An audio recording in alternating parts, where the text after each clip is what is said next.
અંબિકા નદીની સપાટી વધતા જ જે નીચાણવાળા વિસ્તારો છે કે ત્યાં પાણી ભરાઈ જવાની ઘટના સામે આવી છે। દ્રશ્યો સીધા બતાવવા માંગીશ બિલીમોરા શહેરમાં આવેલા વાડિયા શિપિંગ યાર્ડ વિસ્તારના કે જ્યાં અત્યારે કેડસમાં પાણી ભરાઈ ગયા છે અને અનેક અપાર્ટમેન્ટ છે કે જેના પાર્કિંગ સુધી આ પાણી ભરાઈ ગયા છે।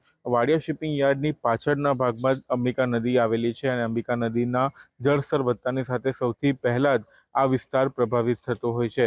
અત્યારે જે પ્રમાણે દ્રશ્યો દેખાઈ રહ્યા છે એ આ વિસ્તારમાં સમગ્ર વિસ્તારમાં અત્યારે આ પાણી ભરાઈ જવાના કારણે જળબંબાકારની પરિસ્થિતિનું નિર્માણ થયું છે।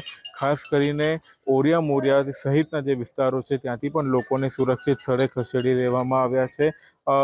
બિલીમોરા શહેરનો 40%થી વધુ ભાગ જે છે એ પાણીમાં ગરકાવ થઈ ગયો છે, જેના કારણે જનજીવન પ્રભાવિત થયું છે। ખાસ કરીને નીચાણવાળા વિસ્તારોમાં ઘરોમાં પણ પાણી ભરાઈ જવાના કારણે અનેક લોકોએ હાલાકી વેઠવાનો વારો આવ્યો છે। જોકે બિલીમોરા નગરપાલિકા દ્વારા લોકોને સુરક્ષિત સ્થળે ખસેડવામાં આવ્યા છે। ફૂડ પેકેટ્સનું વિતરણ કરવામાં આવ્યું છે, પરંતુ અંબિકા નદીની જળસપાટીમાં ઘટાડો ન થતાં હજુ પરિસ્થિતિ વિકટ બને એવી સંભાવના પણ દેખાઈ રહી છે।